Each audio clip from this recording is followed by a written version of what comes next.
IBPS নিয়ে চলে এসেছে তোমাদের জন্য ভয়ঙ্কর ভ্যাকেন্সি। 11,403 জন ক্লার্কের ভ্যাকেন্সির জন্য আইবিপিএস কিন্তু তাদের নোটিফিকেশন আজকে জারি করে দিয়েছে। রেজিস্ট্রেশন কবে থেকে চালু হচ্ছে? আজকে থেকে, মানে 1 আগস্ট থেকে রেজিস্ট্রেশন চালু হচ্ছে, চলবে 21 আগস্ট পর্যন্ত। অক্টোবরে হবে তোমাদের প্রিলিমিনারি এক্সামিনেশন, তার রেজাল্ট বেরোবে নভেম্বরে।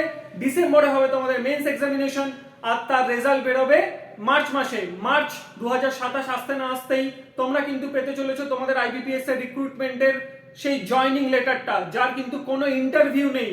হ্যাঁ, তোমরা ঠিক শুনেছো, কোনো ইন্টারভিউ নেই। মার্চের 2027 মধ্যে এরা পুরো রিক্রুটমেন্ট প্রসেসটাকে কমপ্লিট করে দেবে। তাহলে আর দেরি করছো কেন? চলে যাও অফিসিয়াল ওয়েবসাইটে আর তোমরাও তোমাদের ফর্ম ভরে নাও। আর বং আইকিউ দিচ্ছে তোমাদের জন্য একটা ভয়ঙ্কর অফার, যেখানে থাকছে জিরো অ্যাডমিশন ফিসে বিভিন্ন সরকারি চাকরির পরীক্ষার জন্য প্রিপারেশন করার সুযোগ।